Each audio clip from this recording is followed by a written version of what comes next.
Por respeto a todos ustedes, buenas noches y al ponente, pues vamos a iniciar porque Chile, Colombia y otros países tenemos 3 horas de diferencia y allá pues los estamos como desvelando un poquito.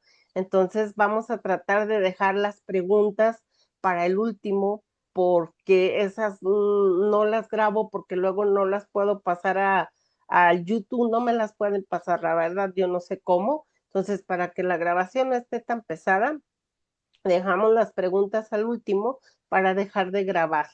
Y Andrés, pues bienvenido, muchísimas gracias. Te dejo el micrófono, la palabra y bueno, pues puedes compartir. Ay, Claro, muchísimas gracias. Buenas noches a todos. Bienvenidos. Vamos a compartir para poder empezar.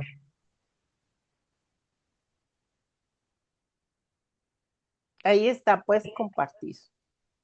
Ya, ya se ve, ¿verdad? No, no se ve. Ah, Nomás dice que has iniciado la función de compartir pantalla. a ver, ahorita veo.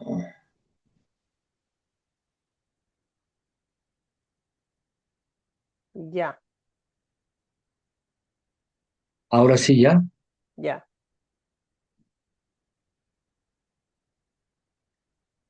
Correcto.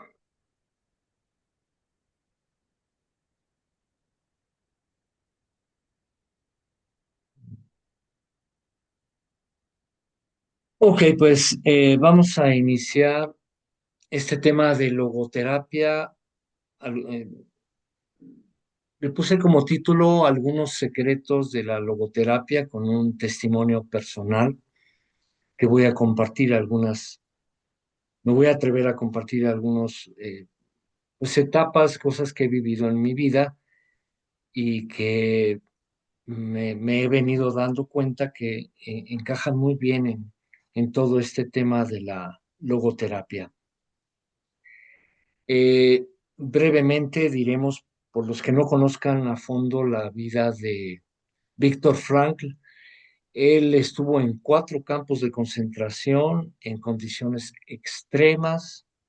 Él mismo dice que solo un 10% de los presos quedaban vivos, sobrevivían o menos. Y bueno, su pregunta era, ¿por qué sobreviven? Entonces él descubre que tenían un sentido de vida. Por eso estas imágenes de unas flores en el desierto. Y pues su sentido de vida era el amor a la familia, a la esposa, una profesión, escribir un libro. El mismo Víctor Frankl, pues él quería compartir a la humanidad su experiencia que tuvo en este campo de concentración. Él mismo señala que las personas que tenían una fe religiosa fuerte, arraigada, tenían asegurado su sobrevivencia, a pesar de que comían al día muy poca agua y un mendrugo de pan. Esa era su comida. Sopa de vez en cuando, pero era casi muy aguada. Y los golpes, los maltratos, las condiciones de hacinamiento en un lugar que era, por decir, para 10 personas un dormitorio, metían 40. Eh, entonces, son innumerables todas las situaciones de maltrato, de acoso, de asesinato, a muchos los asesinaban. Entonces, muchos que estaban en los campos de concentración preferían morir, ya sea que se quitaran la vida o peleaban con un soldado, con un guardia para que los matara, o corrían hacia las mallas y ya sabían que ahí los iban a fusilar. Bueno, después de este brevísimo comentario, vamos a comenzar. Déjenme aquí nada más acomodar. Encontré por ahí un texto que, bueno, viene en un video de YouTube, lo pueden encontrar al final, en las últimas diapositivas, y la liga para meterse a YouTube. Habla de los 13 secretos de logoterapia. Yo tenía la opción de solamente, digamos, platicar parte de mi vida o tratarlo de eh, mm, organizar, sistematizar en el marco de la logoterapia. Preferí este otro camino. Espero que no sea eh, un poco, vamos, no tan cálido. Pero bueno, vamos a intentarlo. El primer secreto dice, todo cambia cuando dejas de preguntarte, ¿por qué me pasa esto? Y entonces con otra pregunta, ¿qué quiere la vida de mí ahora? ¿Verdad? Ya que quedarse en el por qué, si nos quedamos en el por qué me pasa esto, por qué, pues entro en un círculo de sufrimiento, de juicio, de culpa, de amargura, de depresión, y eso pues nos impide vivir plenamente, ¿verdad? Déjenme, a ver, es que estoy teniendo aquí problemas ya. Permítanme un segundito. Ok, este, yo en mi vida personal, bueno, pasé, digamos, de una etapa como de esclavitud a ideas, ideología del socialista y de una idolatría a una mujer con la que estuve casado. Fue un proceso muy doloroso la ruptura. Yo pasé muchos años,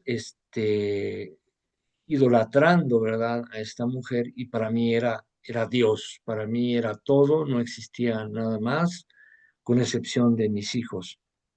Entonces, pues aquí yo también me planteé la pregunta, pues, ¿qué sentido tiene mi vida, verdad? Porque dejar el camino de la idolatría a una persona, toda la ideología y prácticas de la utopía socialista, me llevaron callejón sin salida, como que yo me quedé colgando de la brocha, como se dice vulgarmente. Bueno, y ahora eh, mi vida hacia dónde, ¿verdad?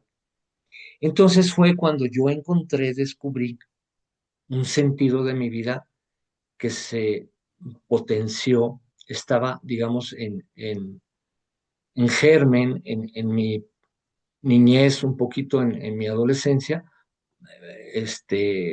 más temprana. Entonces yo descubro uno de los sentidos de mi vida, acompañar a los pacientes y familiares en un hospital donde llegué a trabajar, a través de escucharlos, acompañarlos, hacer oración con ellos. Descubro la música, usar la música como un vehículo de comunicación, de contacto, de integración y también la asistencia social. Fue como un nicho en mi vida trabajar en el Hospital Central, que me reclamó, pero yo lo hice con muchísimo gusto, con mucha pasión y me entregué totalmente, ¿verdad? Entonces, eh, sabiendo que cada paso, un poquito en el lenguaje de la logoterapia, está encendiendo una luz que otros podrán seguir, ¿verdad? Fue a nivel personal el paso de una utopía socialista a una co-construcción del reino. Ahora bien, afortunadamente ahora lo veo después de 30 años. Yo llegué a la penuria, al dolor, sentí el abandono, el rechazo, toqué fondo, verdaderamente toqué fondo. Fue el punto más bajo en mi vida. Eh, bueno, ¿qué será? Unos 15 años fui como un idólatra ingenuo, muy distraído de la profundidad de la vida, de las relaciones, del amor de Dios. Y yo estuve seducido mucho tiempo por esa oferta del socialismo. Yo 23 años me fui ateo 100%, estudié en la universidad la carrera de economía primero, puros maestros marxistas, todos ateos, la mayoría. Entonces, pues yo estaba en ese ambiente, ¿verdad? Yo Hice mis pininos en el 68, aunque estaba en la secundaria, yo iba a las marchas del 68 en la Ciudad de México.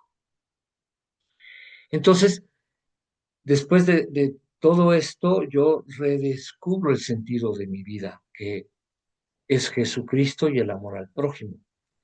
El amor y relación con mis hijos pequeños, y luego de 7 años de esa ruptura, de esa relación idolátrica verdaderamente, pues con mi nuevo matrimonio. Entonces, recordemos el primer secreto, todo cambia cuando dejas de preguntarte por qué me pasa esto. Y te preguntas qué quiere la vida de mí. Hoy diríamos de manera semejante, ¿para qué? Un para qué, no tanto el por qué. El segundo secreto de la logoterapia nos dice que el sentido no se impone, sino que se revela. Entonces, para verlo, para descubrirlo, para empezar a rumiarlo, a sentirlo en lo más profundo del corazón, necesitamos callarnos, aislarnos del ruido, respirar profundo, abrir el corazón, porque vivimos en un mundo muy ruidoso, nos bombardean, propaganda, chismes, internet, etcétera, etcétera. Vivimos en el ego, con preocupaciones o también buscando placeres o como autómatas, ¿verdad? Entonces hay una etapa en la vida o varias etapas en que necesitamos meter freno y meternos al silencio. Yo, ¿qué hice? Hace 30 años, aproximadamente 31, dejé de ver noticias, porque yo veía noticias en la televisión, oía el radio y en el internet, todo al mismo tiempo, era una locura. Entonces, durante 40 días decidí ayunar, meditar, estar en oración contemplativa, y el ayuno fue muy sencillo y nada difícil. Solo comí fruta y agua natural, nada más.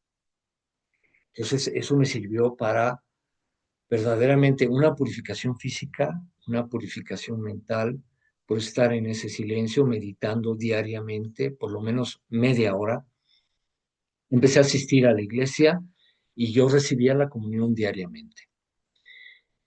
Yo recomiendo muchísimo los retiros del silencio y no importa qué creencia, qué religión, qué ideología tienen ustedes, nos sirve para un reencuentro con nosotros mismos y como abrir un cofre dorado lleno de regalos y bendiciones que tal vez hemos olvidado, hemos aventado de como un trevejo y que podemos aprovechar en nuestra vida.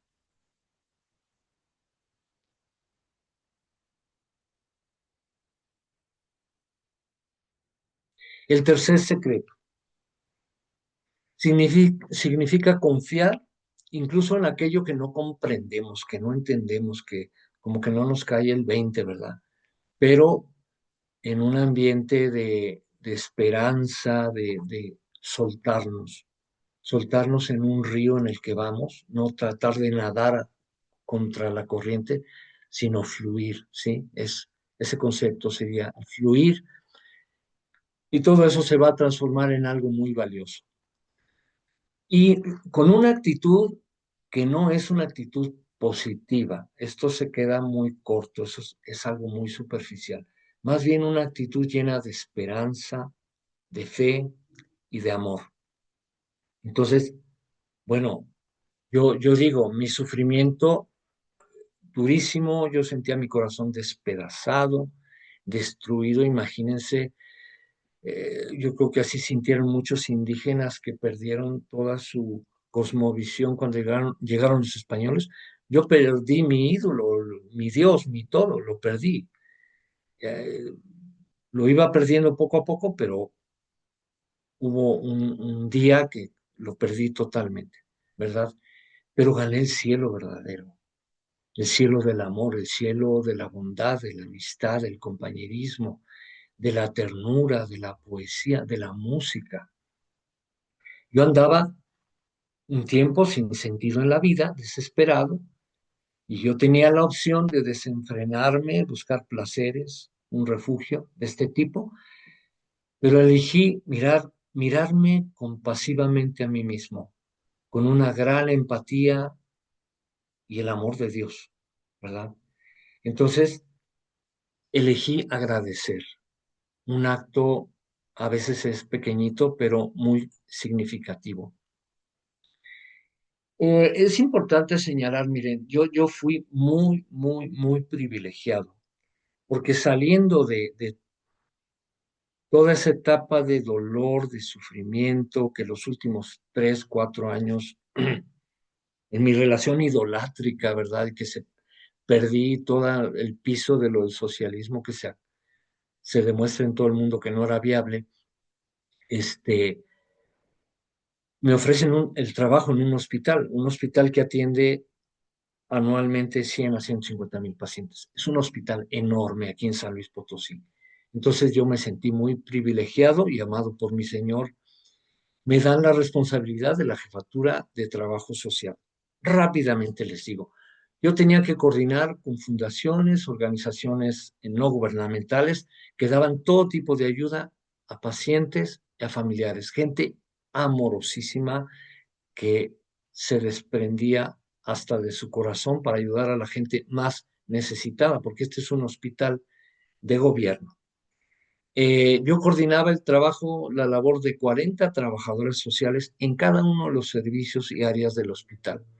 Un hospital que contaba, bueno, con el área troncal, cirugía, medicina, ginecología, pediatría, pero además había quemados, área de cancerología, consulta externa, urgencias, etcétera, etcétera, etcétera. Ahora es un hospital de alto nivel. Yo tenía que conseguir dinero para todo tipo de apoyos para los familiares y pacientes. Vienen muchos indígenas de la zona huasteca potosina, de la huasteca hidalguense, del sur de Nuevo León. Yo tenía que conseguir dinero para medicamentos, sillas de rueda, ataúdes, conseguirles el panteón gratis a algunas personas de muy escasos recursos, traslados a sus comunidades, a los hospitales. En una ocasión conseguí una ambulancia para un neonato y la tuvimos que equipar con un dispositivo eléctrico para que subiera la temperatura de la incubadora. Y un ingeniero muy amoroso nos prestó el equipo sin cobrarnos un peso. Y esto por darles un ejemplo, mi tarea era diario, era una locura, pero yo fascinado, entregado con mucha pasión. En una ocasión prácticamente bajamos del helicóptero al gobernador del estado de San Luis Potosí para llevar a una mujer con un tipo de preeclampsia que solo podía ser atendida en la Ciudad de México. Yo coordinaba el albergue que daba comidas, desayunos, meriendas por parte de los voluntarios a los familiares que se quedaban en el hospital. Y bueno, yo me di cuenta, realmente desde el primer día decidí dar acompañamiento a los familiares con dolor y sufrimiento. Aquí hay unas imágenes del hospital, la parte moderna del lado derecho, una parte antigua del lado izquierdo. Es un hospital para 250 camas sensables, dispone de 174 no sensables. Esto para la gente que entiende de tamaños de hospital en relación a las camas. Tenía otras funciones y responsabilidades. Todo esto tocó profundamente mi corazón porque descubrí ese mundo del maltrato a los menores, a los bebés. Llegaban bebés con balazos, llegaban bebés con fémur roto, trauma craneoencefálico, quemadas de cigarros. Entonces yo tenía que hacer los trámites para canalizar a todos estos niños y bebés maltratados al DIF, a la Procuraduría de la Familia y el Menor. Entonces, me tocaba también, tuve casos increíbles, muy amorosos, muy duros, pero de acompañar centroamericanos heridos por el tren que quedaban sin piernas, piernas amputadas, eh, en su traslado a Estados Unidos. También me tocó acompañar norteamericanos heridos psiquiátricos que andaban vagando aquí en San Luis, referirlos a la agencia consular de Estados Unidos y acompañarlos en el mismo hospital.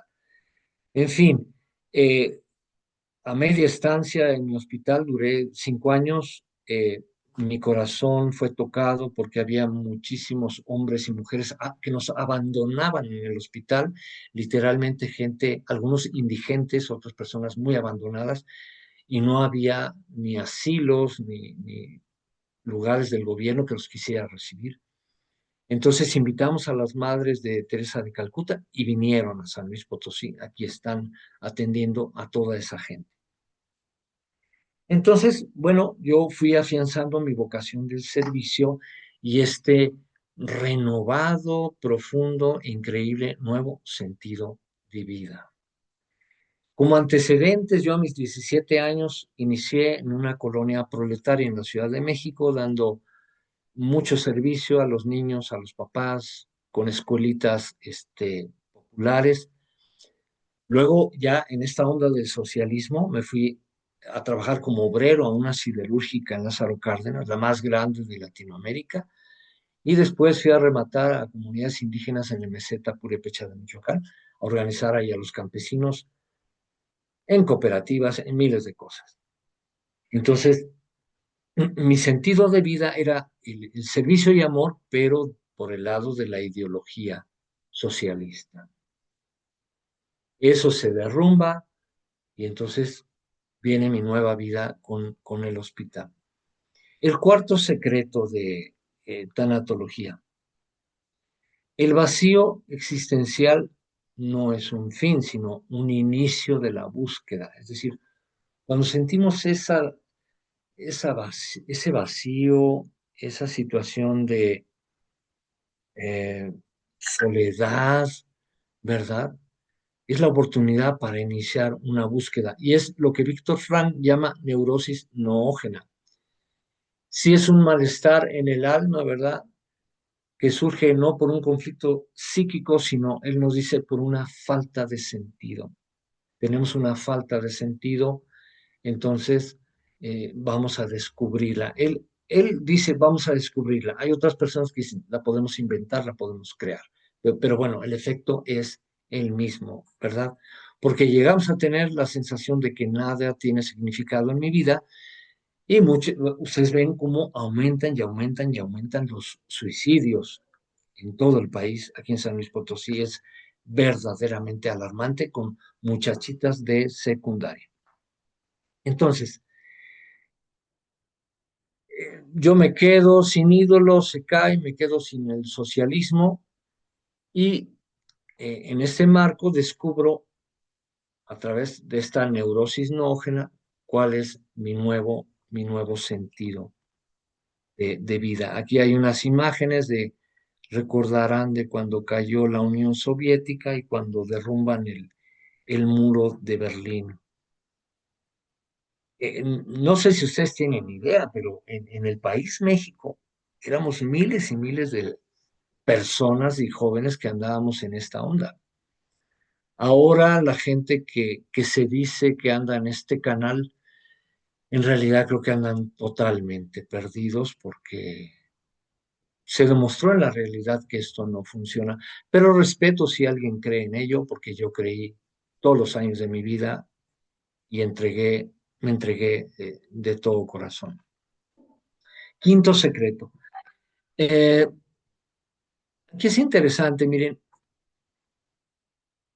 no todas las personas, por supuesto, tenemos la misma historia, pero a mí hubo algo que yo descubrí y me marcó. A mis 6 años fui a Estados Unidos con mis papás, estábamos en un restaurante, en una mesita estaba una pareja de afroamericanos, negritos, y yo estaba fascinado. Yo en México, pues no había tantos afroamericanos como ahora. Yo estaba fascinado viéndolos, imaginándome quién sabe cuántas cosas, y llega el mesero y los corre. Aquí no aceptamos negros y van para afuera. Yo sentí un coraje horrible, sentí una gran injusticia. En la primaria, bueno, pues estuve en un ambiente en donde maestros nos compartían de las misiones a los que ellos habían ido, de muchas cosas muy hermosas. Pero fue en la secundaria cuando empecé a ir a misiones, a pueblos indígenas del estado de Hidalgo. El pueblito se llamaba Huitel y ahí yo también descubrí algo hermosísimo, la gente humilde, sencilla, cómo abre su corazón, su casa, te da su catre o su petate para que ahí duermas y se quita la comida de la boca por dártela a ti. Entonces, algo sensacional. Ya en preparatoria empiezo a meterme en la onda socialista, ya en forma y en la universidad, pues no se diga, y algunos años después. Víctor Frank decía, en relación al quinto secreto, nuestro mayor anhelo no es el placer, sino el sentido. Y ese sentido se revela cuando decidimos dejar de vivir para nosotros y comenzamos a vivir desde nosotros hacia los demás, ¿verdad? Aquí hay algo que no sé si Víctor Frank toque en alguno de sus tantos libros, que no los conozco todos, pero en el judaísmo, y Víctor Frank era judío, viene un anexo en esta presentación, cómo en el Antiguo Testamento se habla de la importancia, la relevancia que le da Dios al trato a las viudas, a los huérfanos y al amor al prójimo, ¿verdad? Entonces, en este contexto, creo que la mente y el corazón de Frank se revela nítidamente su nuevo sentido de vida al acompañar, atender, cuidar, amar a miles de huérfanos en los campos nazis donde él estuvo. Porque ¿qué eran esos hombres, verdad? ¿Qué eran esos hombres sino huérfanos? Se quedaron sin padres, sin hijos, sin esposa, sin amigos, sin hermanos, bueno, sin ropa, ¿verdad? Porque les quitaban todas sus pertenencias, les daban una ropa usada de los que iban muriendo, unos harapos que imagínense el olor. Bueno, una anécdota de Víctor Frankl que es muy interesante en sus manuscritos y el Shema. Él dice textualmente, escondí mis manuscritos al llegar al campo de Auschwitz. Un guardia me los quitó, mierda, mi único hijo, mi libro, un libro que tardó años en escribir y ahí él plasmaba parte de toda su experiencia teórico-práctica y con pacientes. Entonces se los arrebatan, los destruyen y él quería esconderlos decía, cuando salga de aquí voy a publicarlos. Pues nada. Entonces le dan una ropa usada de un prisionero que había engaseado. Entonces él encuentra en una bolsa de esa ropa que habían arrancado de un libro con el Shema, que es una oración judía, la oración judía más importante. Y fíjense lo que dice esta oración. Amarás a tu Adonai, tu Dios, con todo tu corazón, con toda tu alma, con toda tu fuerza. Y estas palabras que yo te ordeno hoy estarán sobre tu corazón. Las enseñarás a fondo a tus hijos y hablarás de ellas al estar sentado en tu casa y al andar por el camino, al acostarte y al levantarte. Las atarás como una señal sobre tu mano y serán un recordatorio entre tus ojos. Las escribirás sobre las jambas, en los marcos de las puertas de las casas y en tus portones. ¿Cómo interpretar, dice Víctor Frank, esta coincidencia, sino como un desafío para vivir mis pensamientos, aplicarlos en vez de limitarme a pensar sobre ellos o escribirlos en un papel?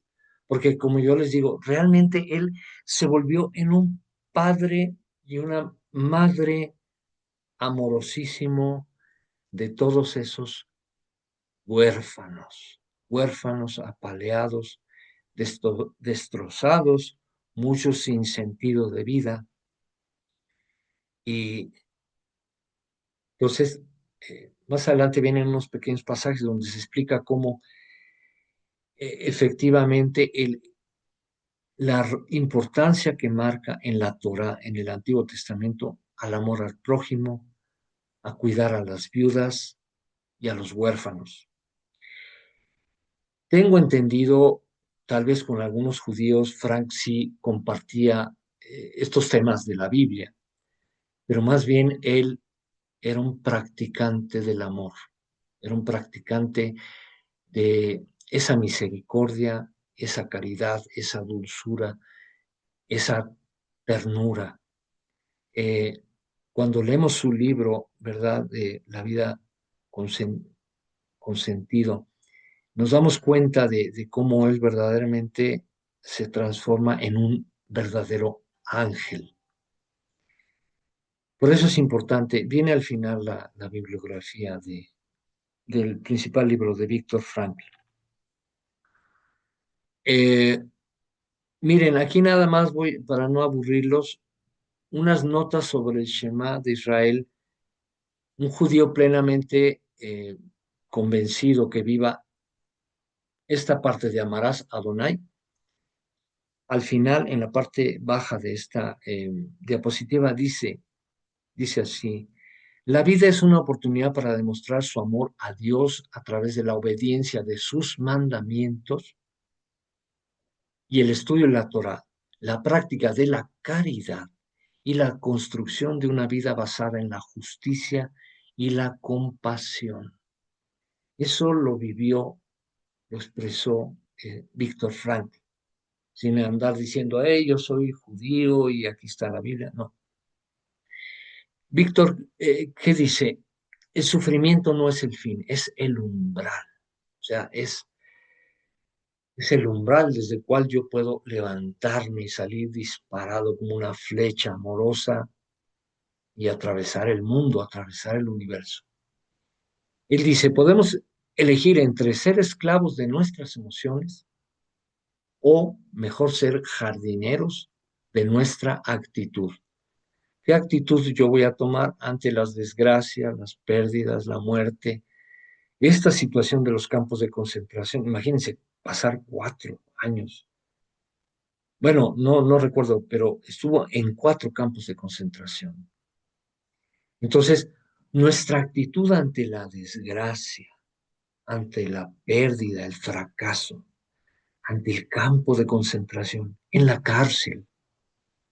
Yo conocí gentes increíbles en la cárcel aquí en San Luis Potosí, que se transformaban en una especie de Víctor Frankl en la cárcel. Y así hay personas, les aseguro, en todas las cárceles del mundo, de hombres y mujeres. Vamos a ver la siguiente. Bueno, aquí hay unas imágenes, ¿verdad? Aquí se ve obviamente el hacinamiento y el grado de desnutrición y anemia que tenían estos pobres hombres. Eh, el sexto secreto.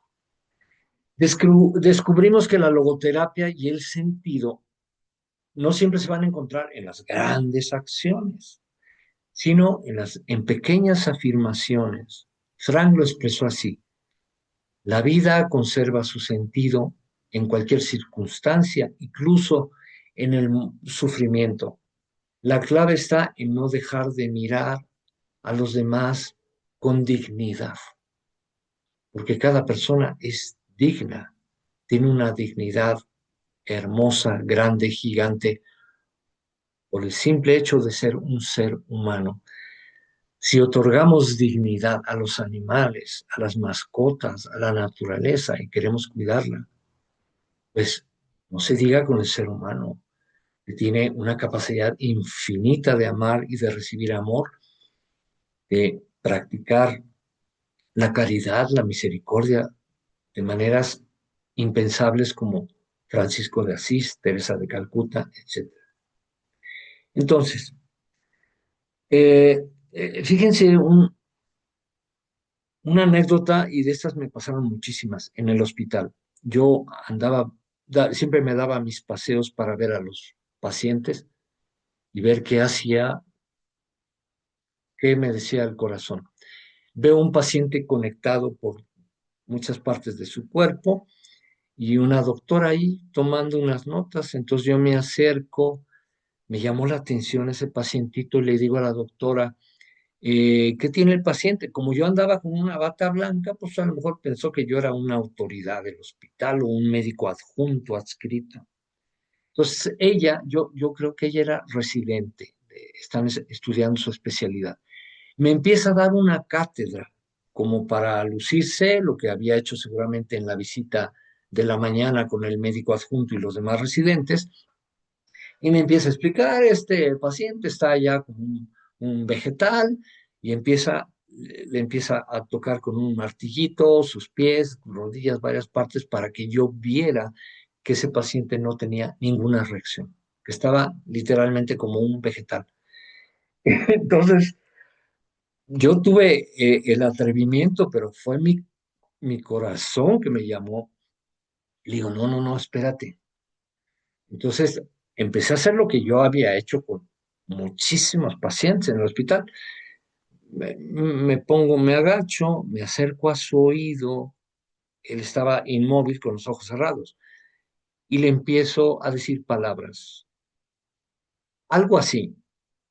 Estoy aquí, soy Andrés, tú eres una persona hermosa, vengo a acompañarte, no te sientas solito, te voy a cantar una canción. Y yo empezaba a tararear o a cantar una canción de cuna, que es una maravilla hacerlo con un pacientito así. Pues, ¿qué creen?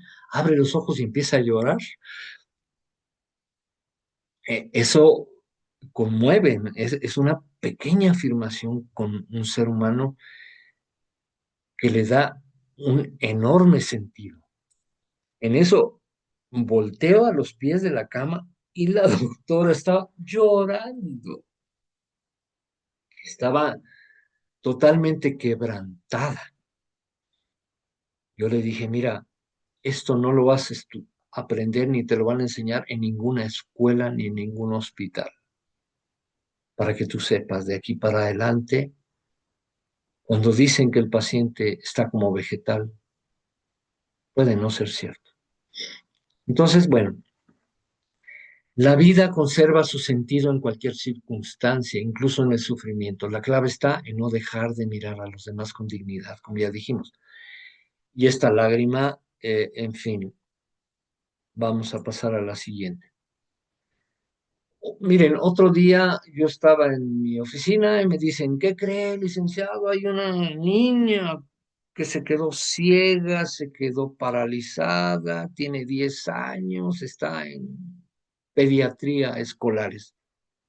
Yo ese día andaba de malas, no andaba bien. Entonces empecé a pensar inmediatamente, híjole, ¿qué voy a hacer para darle consuelo a esta niña, animarla, tocar su corazón? ¿Qué voy a hacer? ¿Le voy a cantar al oído?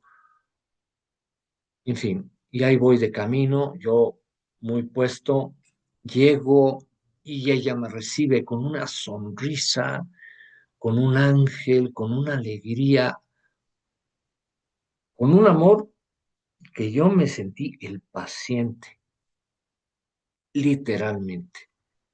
Entonces, esta Toñita de 10 años que la llevaron a un asilo de viejitos a vivir porque no había lugares para ella con clínica y fue un ángel que llegó ahí a dar mucho amor a ese asilo.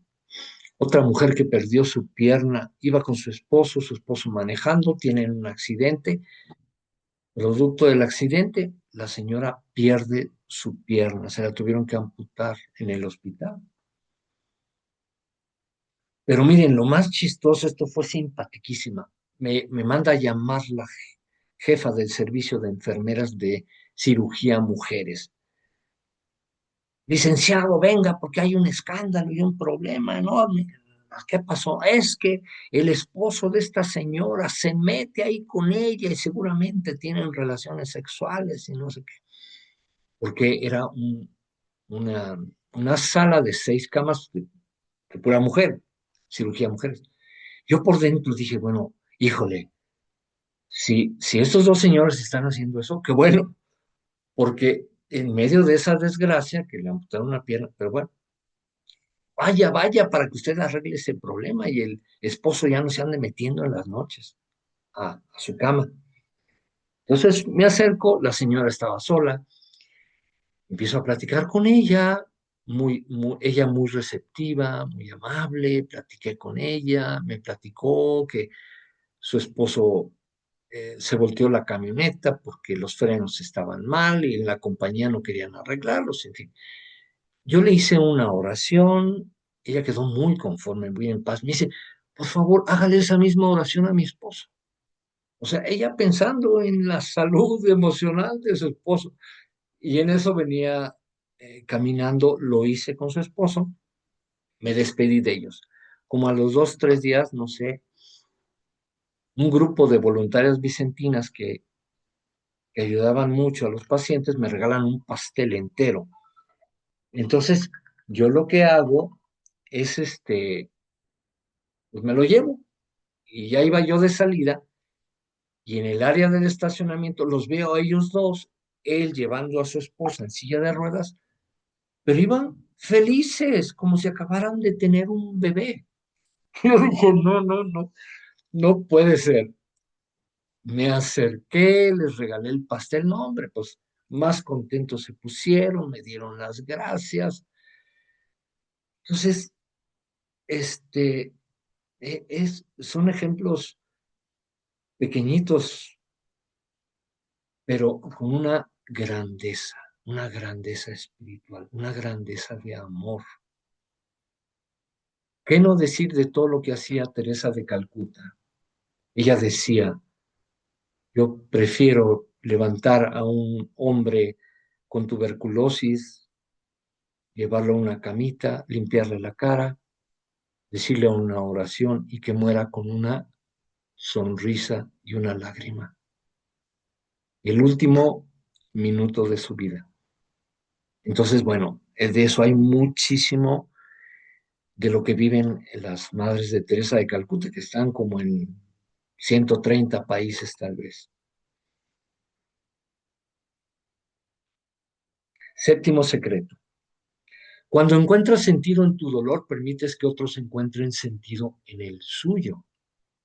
Entonces, el sufrimiento entre comillas, porque realmente es dolor, dolor profundo. Si lo compartes, se convierte en comunidad y la comunidad en fuerza interior. Frank decía, el sufrimiento deja de ser sufrimiento en el momento en que encuentra un significado.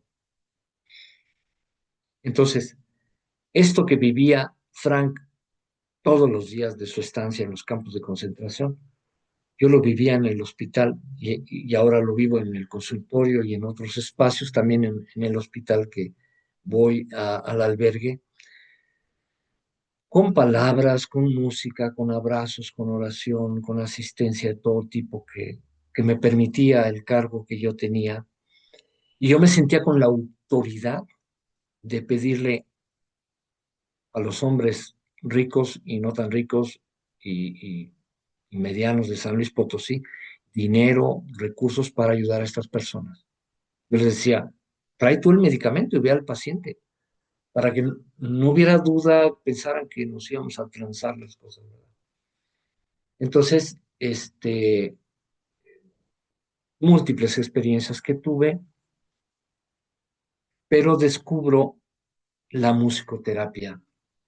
Y esto fue muy importante porque fue una llavecita increíble. Recién llegado yo al hospital, me llaman, hay un niño de 4 años con quemaduras del 70% de su cuerpo, el niño estaba rechinando los dientes, con mucho dolor, temblando, desnudito porque no se le puede poner ninguna ropa por las heridas y las quemadas. Yo llegué y sentí que se me caían los chones. Yo dije, ¿qué hago? Eh, Vinieron a mi mente los quemados en la guerra de Vietnam, que les aventaban bombas que creaban fuego. Yo dije, ¿qué puedo hacer con este niño en este instante para ayudarlo? Mi corazón me dijo, cántale. Le empecé a cantar un arrullo para bebé, se quedó dormido, se le quitó la temblorina, dejó de rechinar los dientes. Allí descubrí la musicoterapia, que luego la apliqué en todo el hospital. Esta es otra historia, si quieren un día lo platicamos, porque ustedes pueden, la musicoterapia es una herramienta poderosísima que pueden aplicar en su práctica profesional o en su familia todos los que me están escuchando. Entonces, este sufrimiento compartido se convierte en comunidad y la comunidad en fuerza interior. Víctor Frank eso hacía y tenían momentos tan hermosos cuando regresaban de las jornadas durísimas, a veces descalzos en la nieve, un trabajo muy pesado. Y de ida o de regreso en los camiones que los llevaban, hacían oración, compartían, se daban amor unos a otros, ánimo. Eh, en mis andanzas, ¿verdad? Conocí una señora jovencita en el Ceprerezo, en la cárcel. Era una bala. ¿Saben por qué la agarraron a ella en Uruapan? Porque empezó a trasladar marihuana, creo que para llevarla a Estados Unidos, no sé. Pero la cacharon en un tramo en San Luis Potosí y la metieron como 12 años, estuvo en la cárcel.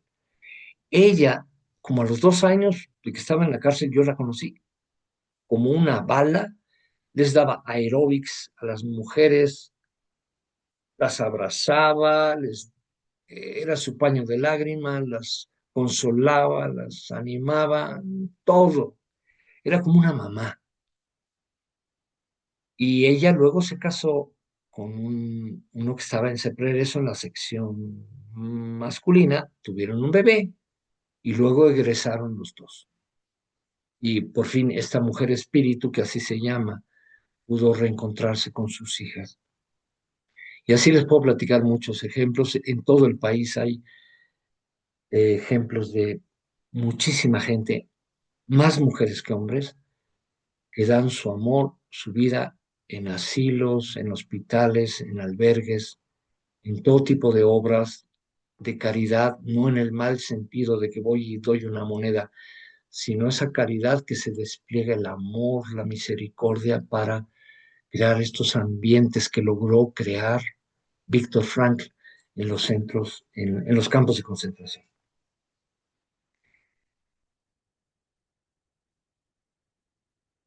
Fíjense, una empresaria de aquí de San Luis Potosí, su hermana la metió en un lío porque se juntó con un hombre malo y la meten en la cárcel a ella porque su hermana andaba haciendo malos manejos en su empresa.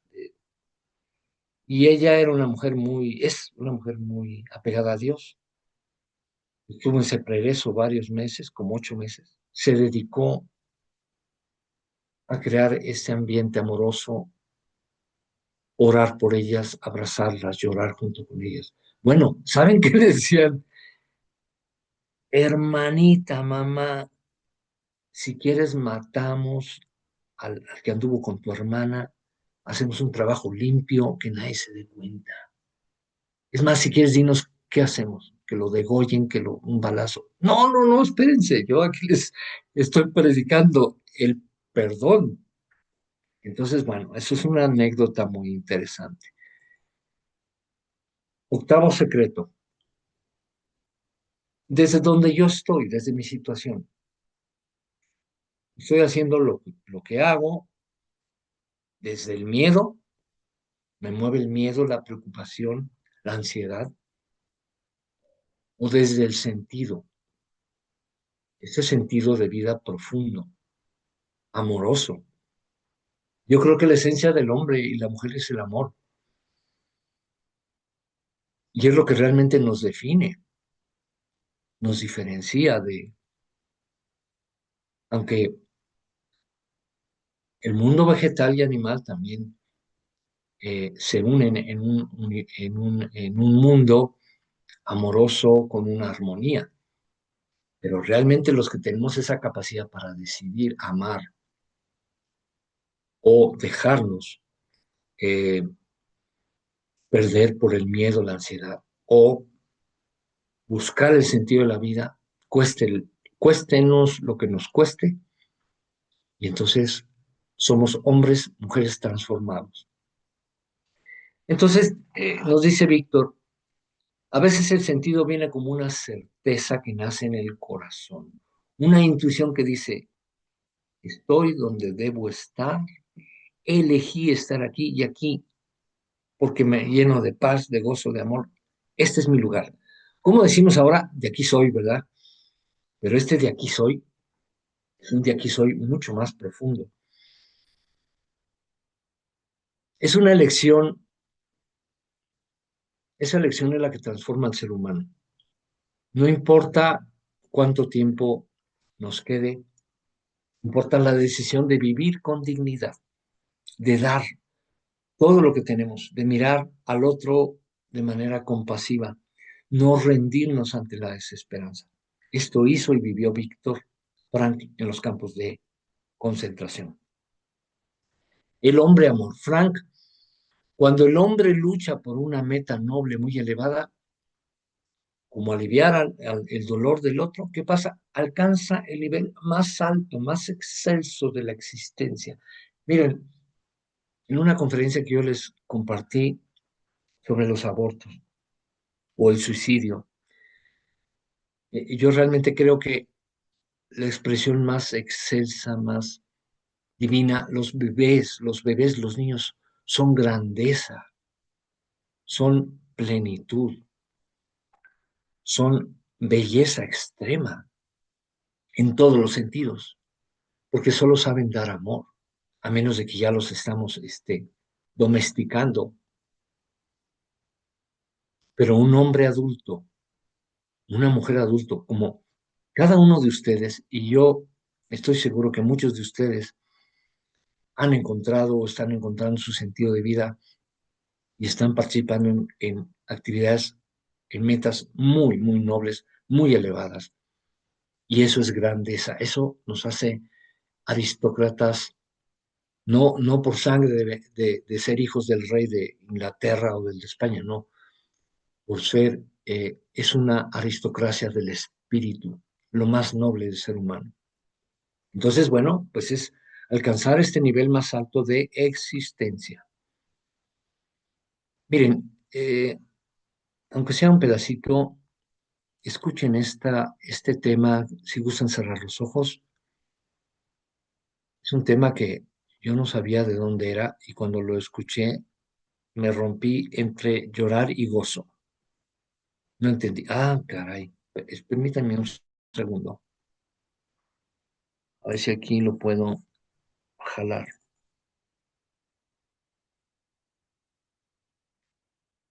Si no se puede, les voy a pedir que lo escuchen porque es una...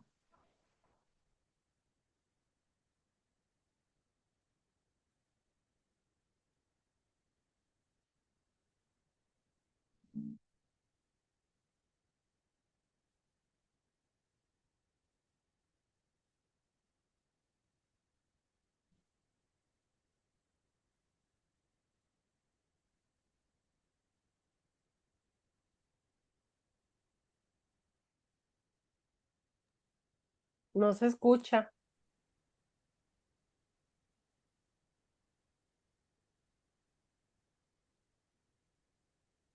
¿Ya se escucha mejor? No, no se escucha.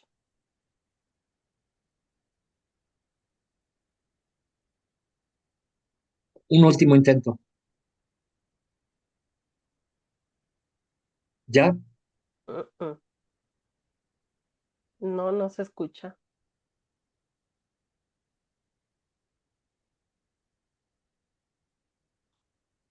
Bueno, miren, esta melodía que es bellísima, les digo, yo nunca la había escuchado y yo di un taller de musicoterapia en el Colegio San Luis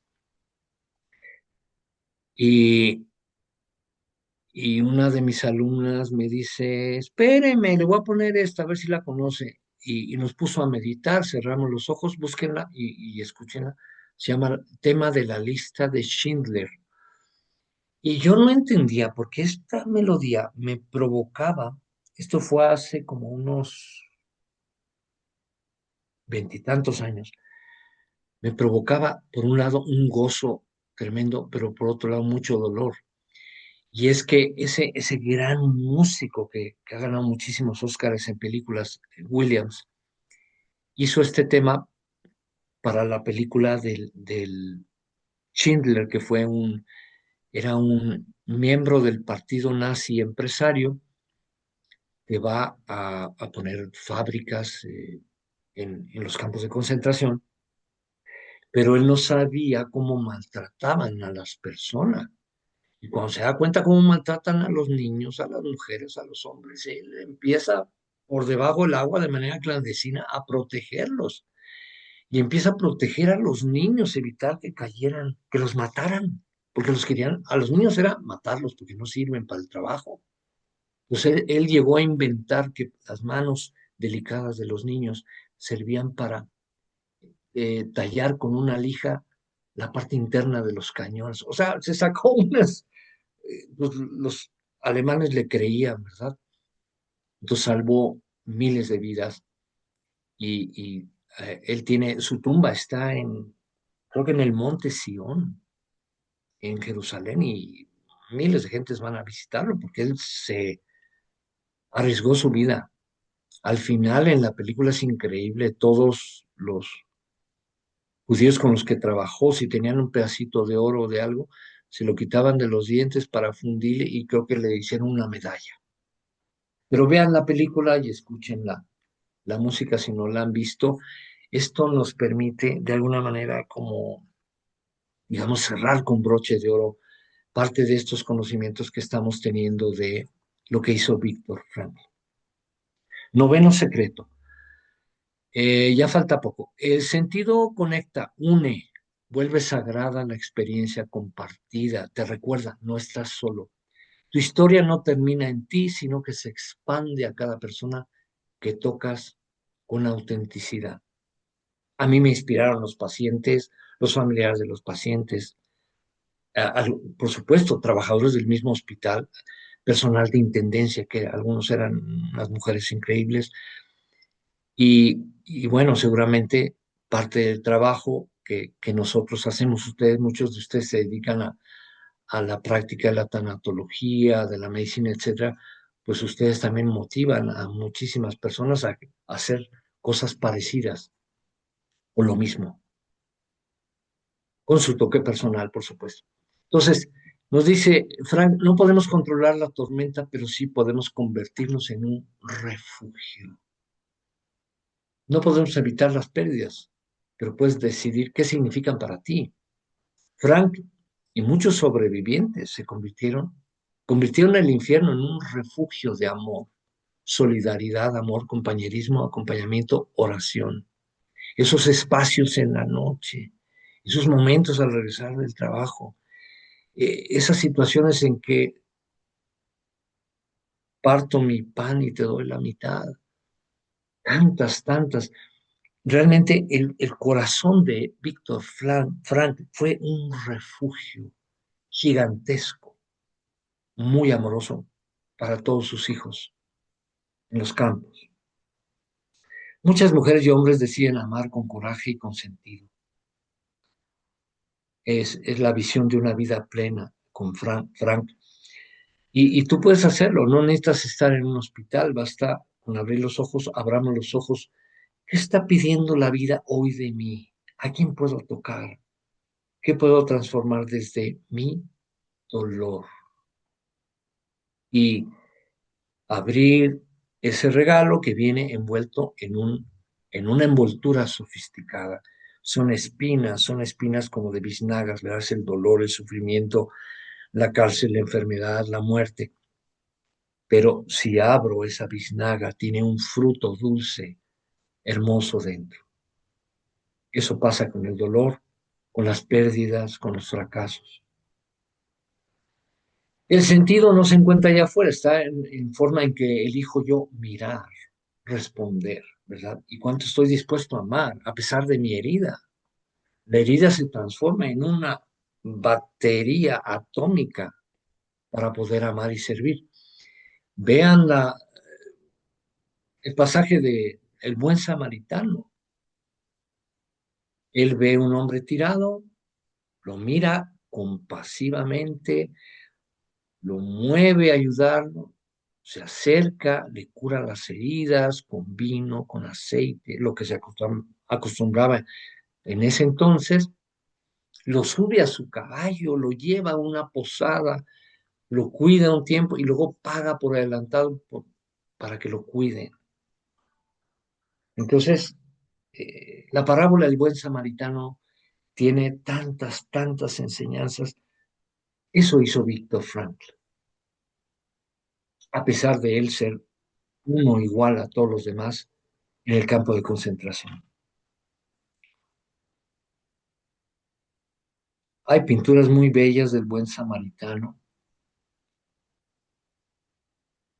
Por ahí hay también algunos videos que pueden ustedes ver. Décimo secreto.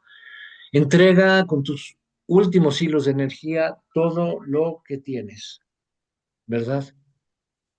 Estés moribundo, sin fuerza, como sea. Fíjense cómo los niños son tan amorosos y aunque estén en los últimos momentos de vida, ya casi sin vida, muriendo. Un niño en el hospital de 4 años de edad tenía cáncer, lo estuvieron tratando durante año y medio, ningún tratamiento funcionó, nada, nada, nada. Imagínense sesiones de quimioterapia, muy doloroso para el niño, muy penoso estar en el hospital, estar lejos de sus hermanitos, de su pueblo, en fin. Llegó un momento que a mí me llaman, me piden de una fundación que vaya a hablar a ver este caso con la mamá y el bebé de 4 años, y yo vi las cosas y dije, mire, señora, ¿me permite, por lo que dicen los médicos, su hijito, pues no estamos seguros, pero lo más seguro es que va a morir? El niño desea regresar a su casa y morir allá con sus hermanos. ¿Usted qué piensa? No, pues hay un médico que me dice, un pediatra, que podemos hacer un último intento con nuevas técnicas y que otras quimioterapias y no sé qué. Yo le dije, bueno, bien, ¿qué le parece si platicamos con el niño? A ver qué el niño qué piensa, qué quiere. Yo platiqué con el niño, me atreví a hacerlo, ¿verdad? Le expliqué, mira, eh, puedes decidir y decirle a tu mami, mami, yo quiero quedarme aquí en el hospital, que sigan los tratamientos, hacer todo lo imposible, o vámonos ya a la casa, que ya no me piquen, que ya no me pongan inyecciones de nada y disfrutar los últimos días que me queden con mis hermanitos. El niño ya sabía que iba a morir. Entonces, pues yo le expliqué, mira, pues tú sabes a dónde vas, ¿no? Pues no sé, bueno, pues mira, vas a morir y vas a ir a un lugar hermosísimo, precioso, rodeado de niños felices, vas a correr, vas a cantar, ya no vas a tener enfermedad. O sea, se la pinté de cielo, como es el cielo. Entonces yo le dije, mira, ahora en la noche tú puedes hacer algo. Pregúntale a Dios, ellos eran creyentes, pregúntale a Dios, Dios mío, ¿qué será mejor? ¿Quedarme aquí y que me sigan poniendo tratamientos o irme con mis hermanitos a casa? Ya sé a dónde voy a ir, ya sé que me voy a morir, pero a un lugar increíble. Yo regreso al otro día y en la mañana el niño, feliz, feliz, feliz, ya decidí, me voy a mi casa. El niño estaba con una sonrisa, con una paz, con un gozo. Yo dije, wow, pero ¿qué creen? Ese mismo día luego la mamá le dijo, no, es que yo quiero hacer el último intento, quédate, vamos a quedarnos. O sea, la mamá lloró con él, le suplicó, y la respuesta del niño fue una respuesta amorosísima. Sacrificó sus últimos días para darle gusto a su mamá. Le dijo, está bien, mamá, nos quedamos. A los pocos días el niño murió en el hospital. Jesucristo entregó hasta el último suspiro por amarnos. Y hay mucha gente en el mundo que lo hace. Un décimo secreto, faltan tres. La esperanza es una forma radical de resistencia. La esperanza es un acto de rebeldía existencial. del alma, diciendo, esto me transforma. Frank conoció el poder de esa esperanza en las condiciones más atroces, prisioneros que al mantener viva la idea de ver a su familia, terminar un libro, abrazar una causa, la esperanza y certeza de vivir eternamente feliz con un Dios al morir, que eran evangélicos, católicos, muchos judíos, tal vez otras religiones. Y entonces ellos sobrevivían más tiempo, sobrevivieron, porque no se rendían ante el no tener un sentido, no tener algo increíble para de ahí tener esa viva esperanza.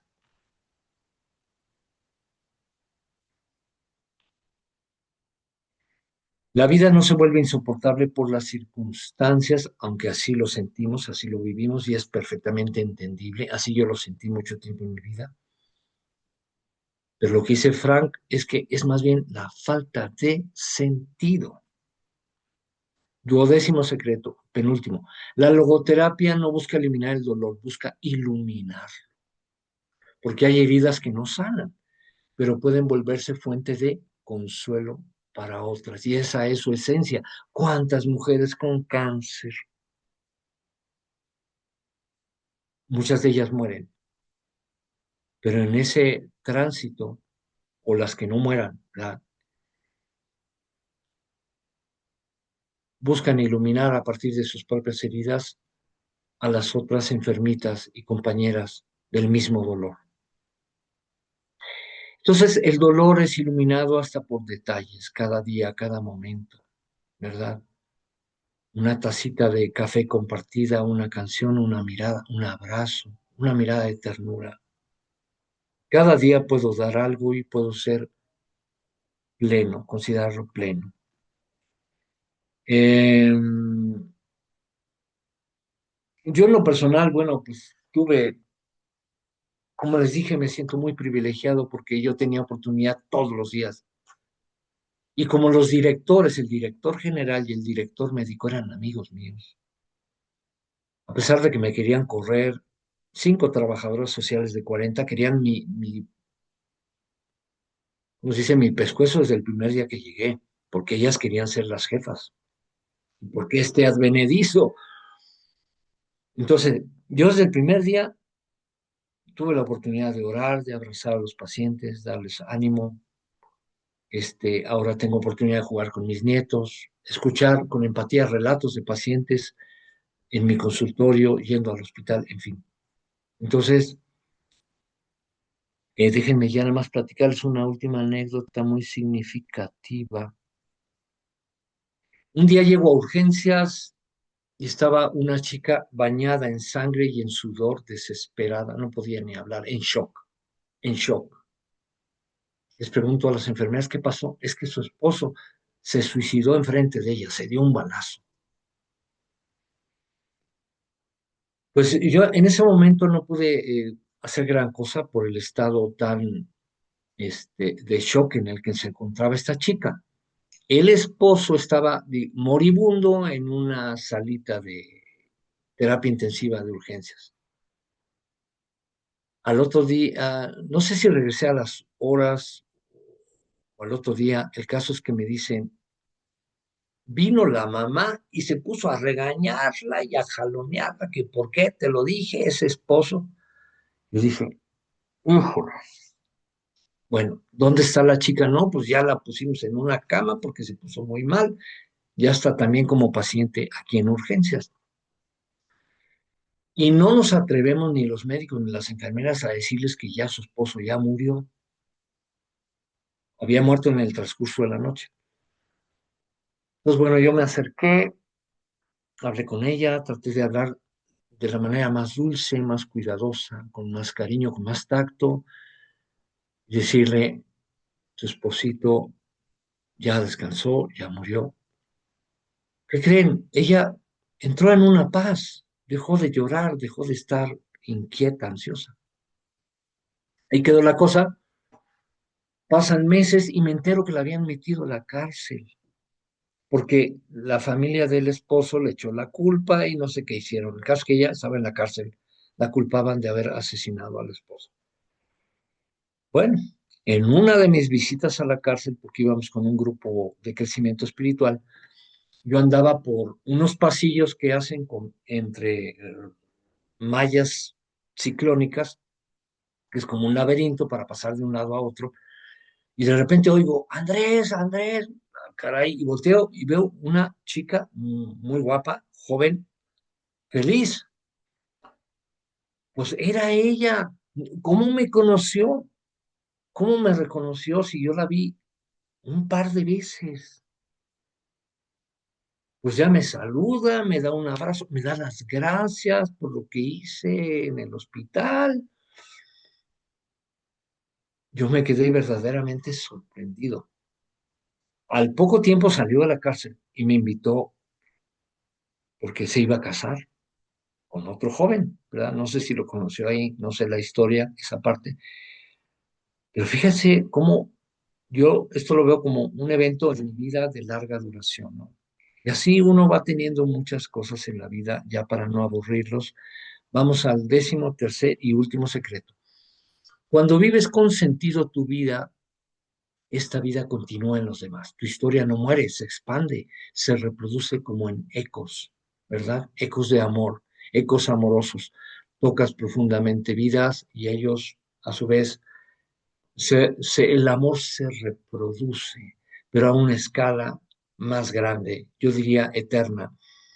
Frank creía profundamente en el legado del espíritu, no como un acto grandilocuente, sino una siembra invisible, esas semillitas de amor, de cariño, de ternura, una palabra dicha, una elección tomada, mirar a los demás, etcétera.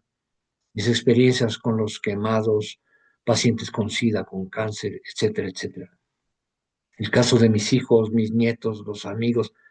Bueno, de todos ustedes, yo aprendo mucho con ustedes y les agradezco que hayan participado en esta ocasión. Lo último que voy a mencionar, Frank dice, la logoterapia va más allá de la tierra, de la vida terrenal.